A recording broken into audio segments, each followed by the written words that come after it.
Okay, guys, we're back with another episode of the Seth Solo Side Quest.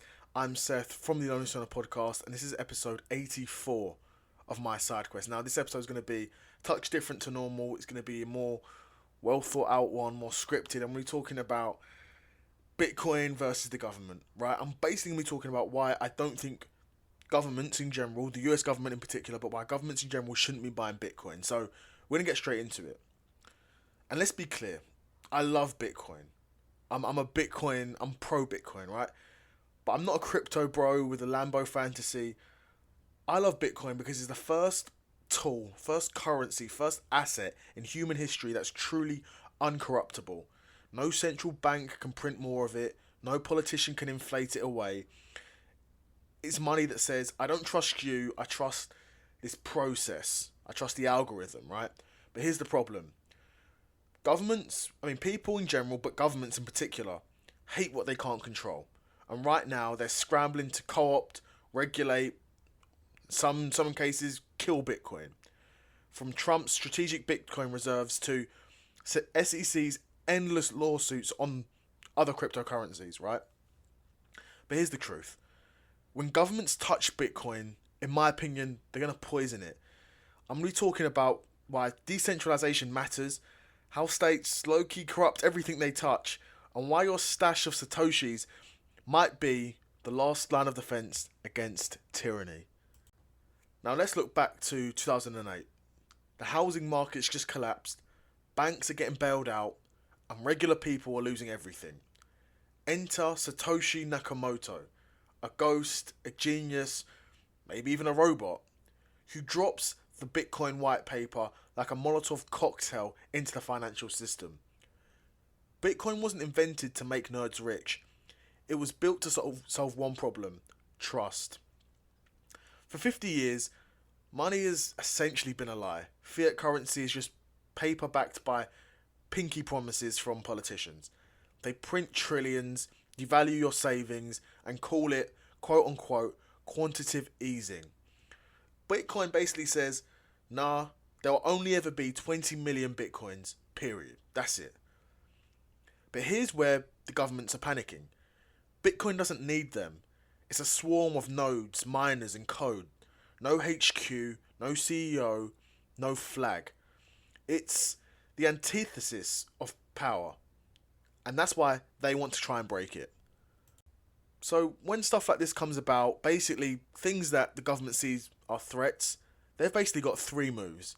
That's regulate, replicate, or confiscate. And we're going to break them down. So number one, regulate. Enter the SEC, the IRS, the know your customer laws. They'll slap rules on crypto exchanges until Bitcoin is as fun as filing taxes. Quote unquote, for your safety. Of course. But let's be real. Regulation is control. They want to herd Bitcoin into Wall Street's pen. Turn it into just another ETF, futures contract, or, dare I say, CBDC pilot project. Right, number two, replicate. Meet the central bank digital currency. It's Bitcoin's evil twin. Programmable money that lets the government track every coffee you buy, freeze your savings if you protest, or expire your funds like a coupon. China's already doing it. Maybe America wants in. Maybe America and Europe, they want in. Or number three, confiscate. Back in the day, FDR was seizing everyone's gold in 1933. They might try it with Bitcoin. They might say national security, tax evasion, pick your poison. But here's the kicker. Bitcoin is harder to steal. Unless they crack your 12 word seed phrase, they're screwed. Try confiscating a password in someone's brain. I previously mentioned CBDCs. Let's talk about them. They're the Trojan horse of financial innovation. Let's be clear. CBDCs are not crypto. They're surveillance tools.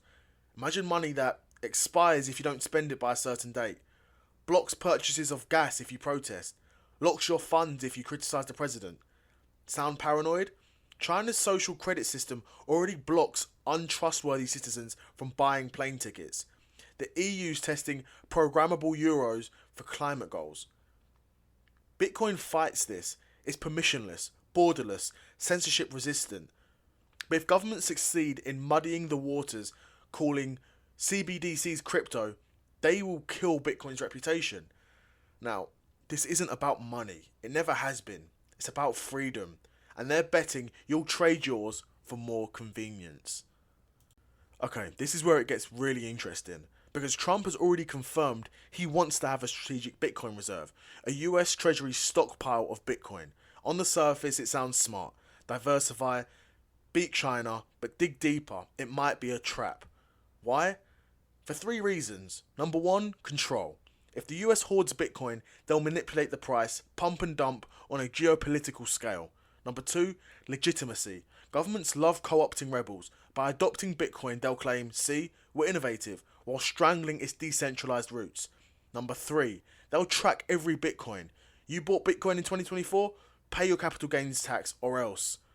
This isn't support, it's colonization. Bitcoin was meant to escape the state, not feed it. So, can Bitcoin outlast empires? History says maybe. Every fiat currency dies. Always. The dollar's 50 years overdue. Bitcoin, it survives bans, crashes, and Elon Musk memes. But the fight's just starting. There's potentially two different scenarios here. Number one is dystopia. Governments win. CBDCs replace cash. Bitcoin is regulated into Wall Street toy. And privacy coins are outlawed. Number two, rebellion. Decentralization wins. People run nodes in secret. Privacy tech like CoinJoin and Lightning networks go mainstream. But the key is, don't let them own the narrative. Bitcoin isn't a reserve asset, it's potentially a revolution. And if you think I'm being dramatic, ask someone in Argentina how it felt to watch their peso turn into essentially confetti. Became worthless overnight like that. But here's the bottom line. Like so many of the advances in technology we've seen, Bitcoin is a mirror. It shows us who trusts the system and who's ready to burn it down. Governments will lie. They'll say they support innovation while building backdoors. They'll buy Bitcoin to control it. They'll flatter us until we hand over the keys. Don't fall for it. Buy Bitcoin, run a node, learn to self-custody, and if they come for it, make them pry it from your cold, encrypted hands. Now, once again, this episode was a bit different than some of the other ones. I hope you guys enjoyed it. Took me a long while to script, long time to think about and say what I wanted to say in this episode. But hope you guys enjoyed it. Episode 84 of the Seth Solo Side Quest in the bag, and I'm out. Peace.